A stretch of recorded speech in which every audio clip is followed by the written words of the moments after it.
favor of real functions. Suppose x such that x tends to r means function एक है x tends to r पे और g second function is g such that x tends to r पर और in this case x is a subset of r है तो इस case में addition of functions f plus g such that x tends to r means it is written by f plus g x fx plus gx. X belongs to same thing for subtraction f minus g x equals to fx minus gx. X belongs to capital X. Similarly multiplication by a scalar means suppose अगर अपन ये बोल रहे हैं कि कोई multiply जैसे alpha F x है इस टाइप से तो अपन इसको ये ऐसा शो कर सकते हैं अल्फा इंटू एफ एक्स इस टाइप से लिख सकते हैं and here also x belongs to capital x and third one is multiplication same multiplication इसके थ्रू भी अगर सपोज कर रहे हैं कि f x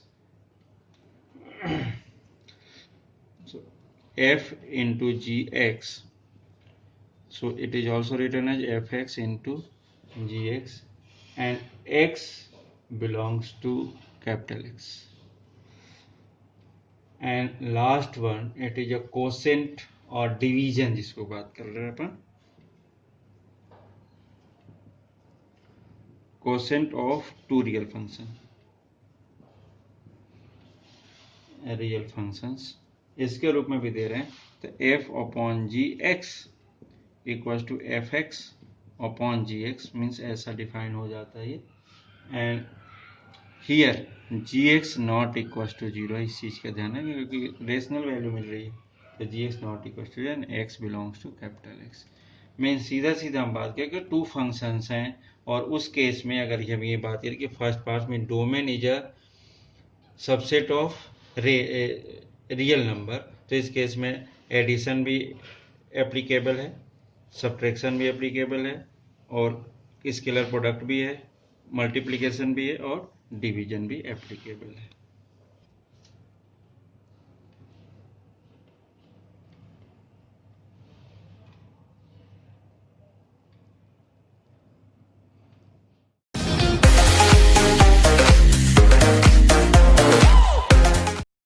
question suppose a is defined by a2 3 f and g both are relation is defined by this type then which of the f and g is a function कौन सा function है कौन सा नहीं अब इसके लिए suppose यार according to ray diagram a function a to a ये ऐसा डिफाइन किया उसने मीन सपोज यहाँ पर 1 2 3 यहाँ पर भी 1 2 3 फर्स्ट केस क्या दे रहा 1 इसमें देखें 1 3 से एसोसिएट है 2 3 से एसोसिएट है सेकेंड वन 3 2 से associate this type second case this one f and g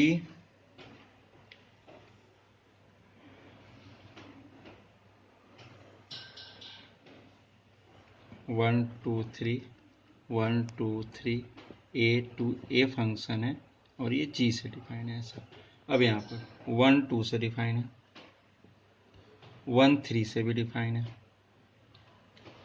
फिर 3 1 से डिफाइन है अब यहाँ पर इन दिस केस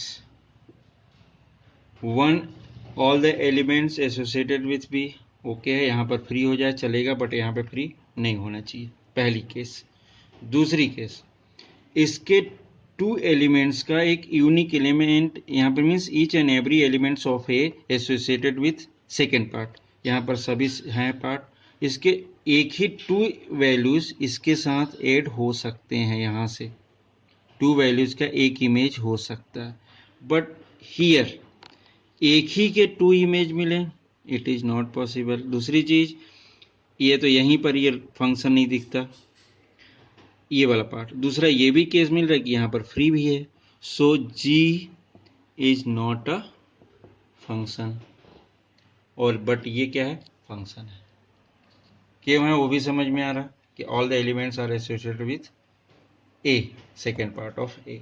और यहाँ पर क्या हो रहा है, एक फ्री भी है, इससे भी नहीं होगा, और यहाँ पर एक ही के 2 इमेज यहाँ मिल रहे हैं तो भी नहीं होगा, both the cases. Write total number of functions. Suppose here A and B are two sets. Here Na equals to 3 and Nb equals to 4. Number of elements in B 4, number of elements in A 3. तो इस case में क्या होगा, number of functions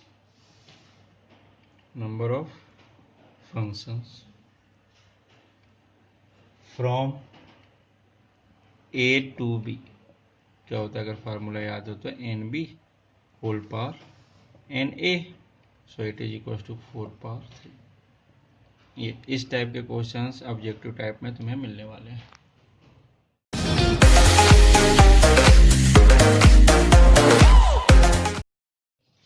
first question, fx equal to x plus 1 upon x minus 2। So find the domain of this. It is a rational function. In rational function this one not equal to 0, यही होता है, two part है, this one linear, this one also linear. So in this case fx is defined for every x belongs to R, but such that x not equals to 2। अगर x equals to 2 use करेंगे, this one equals to 0, means domain क्या हो जाएगा इसका, domain equals to R minus 2, ये हो जाएगा, real में से ये वैल्यू निकालो। इस टाइप के जितने भी क्वेश्चंस होंगे सब उसी टाइप से, मीन्स इस टाइप के जो क्वेश्चंस होंगे, अपॉन वाली वैल्यू किसके लिए डिफाइन नहीं है उसको अगर बाहर कर दें और बाकी सब के लिए ओके होता है। Here fx equals to root over x minus, find the domain of this function. Here again fx is defined for every x belongs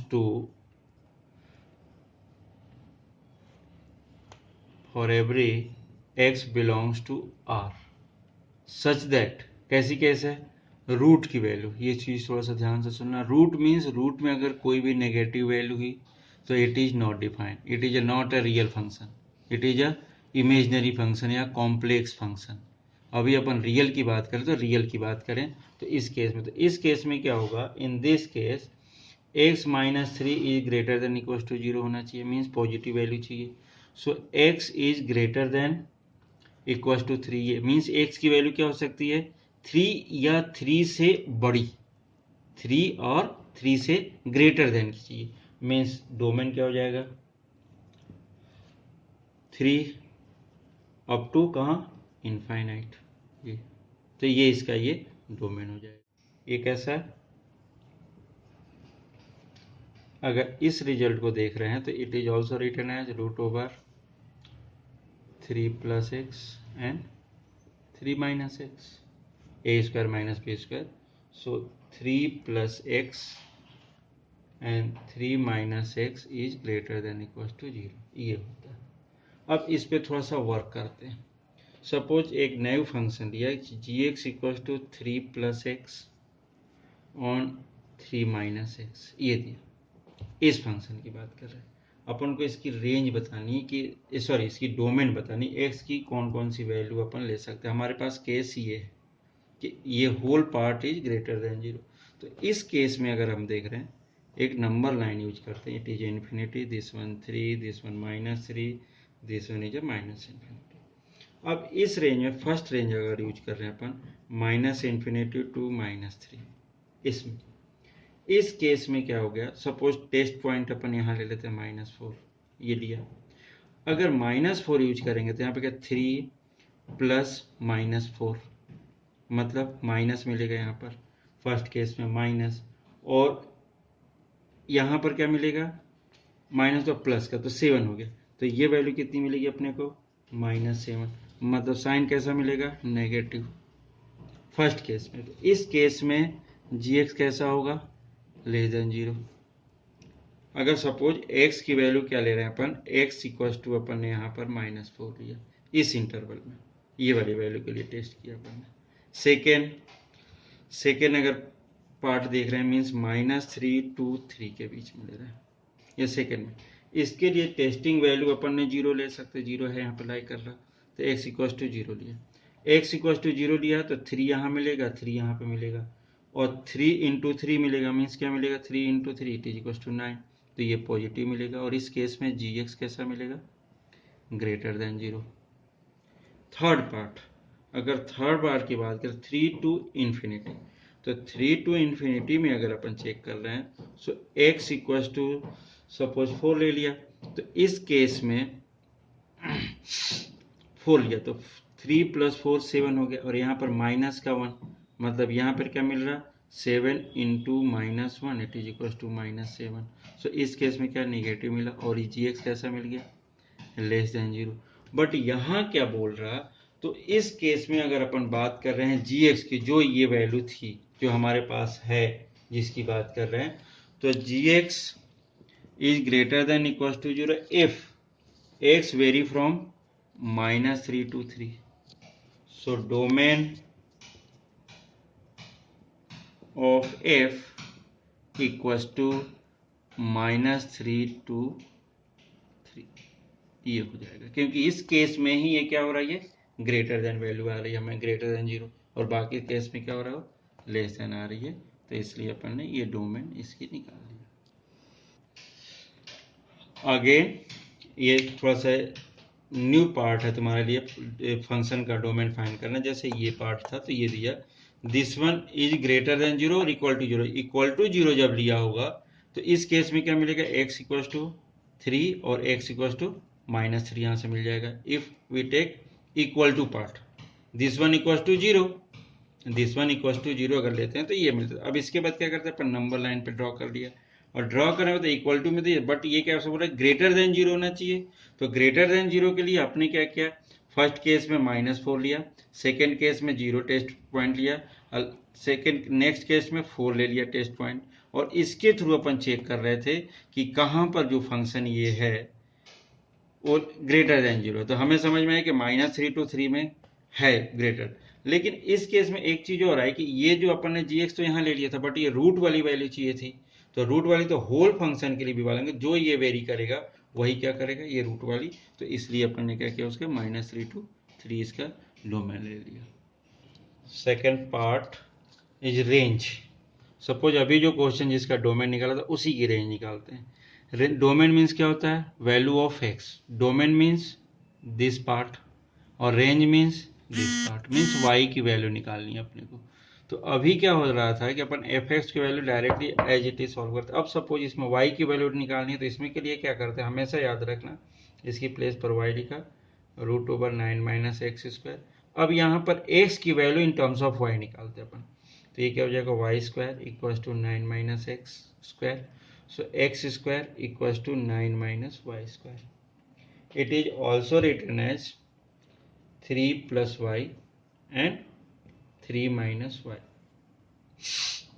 Here it is equals to x, और ये रूट में मिल गया, ऐसा मिल रहा है x की value. Means अगर अपन ये देख रहे हैं कि अगर अपन ये यहाँ पर शो कर रहे हैं कि x इक्वल्स टू क्या मिला, √9 - y², मीन्स y कैसा है, √दिस, मतलब ये जो कुछ भी वैल्यू, तो y इज ग्रेटर देन 0 ही होगा, ग्रेटर देन इक्वल्स टू 0 ही होगा। तो इस केस में अगर अपन देख रहे हैं तो ये ऐसा, सपोज एक gy एक नया फंक्शन लिया, it is equals to 3 + y and 3 - y, ये ले लिया। अब इस केस में भी if gy equals to 0, so y equals to 3 - 3 and 3, ये मिलेगा इस केस में। अगर ये 0 हो जाए तो उस केस में ये मिलेगा। इसमें भी वही कंडीशन मिल रही है, मीन्स अगर इंटरवल देख रहे हैं तो +∞, -∞, -3 एंड 3। इस केस में भी वही है कि 3 इंटरवल्स मिल रहे हैं, -∞ to -3, -3 to 3 and last one 3 to infinity, ये मिल रहा है। इस केस में भी यहाँ पर क्या मिलेगा, नेगेटिव वैल्यू मिलेगा, यहाँ पॉजिटिव वैल्यू मिलेगा, यहाँ पर नेगेटिव मिलेगा। मीन्स इस केस में भी यहाँ पर जी वाई लेस देन 0 मिलेगा, यहाँ पर जी वाई ग्रेटर देन 0 मिलेगा, और यहाँ पर क्या मिलेगा, जी वाई इज लेस देन 0 मिलेगा। मतलब ये अगर अपन इसके अकॉर्डिंग देख रहे हैं कि G Y is greater than equal to 0 है, तो y क्या होता है, वेरी फ्रॉम -3 to 3। बट अगर इसी केस में अगर अपन ये देख रहे हैं कि y पूरा whole part, it means √9² - x² is always equal to 0, greater than 0। तो इस केस में अगर ये दोनों इक्वेशन को ध्यान दे दें अपन इस पार्ट को, तो इस केस में क्या होगा, अगर यहाँ पर y की क्या वैल्यू ले अपन, y कहाँ से कहाँ तक वेरी होना चाहिए, ये टोटल पॉजिटिव चाहिए, तो उस केस में क्या हो जाएगा, y range of f means value of y, it is vary from 0 to 3। Clear है, कहीं कंफ्यूजन? यहां पर जी वाई क्या हो रहा है, -3 to 3 वेरी कर रहा, ओके, इसमें ये y की वैल्यू ये मिल रही है। लेकिन इस केस में एक चीज और है कि y हमेशा कैसा चाहिए, ग्रेटर देन 0। ग्रेटर देन 0 मतलब इसके बीच में अगर -3 नहीं ले सकते अपन, तो ग्रेटर देन 0 तो 0 से आगे की वैल्यू लेंगे, तो 0 to 3 वाली जो वैल्यू होगी, it is a value of y, और यही क्या हो जाएगा इसकी रेंज।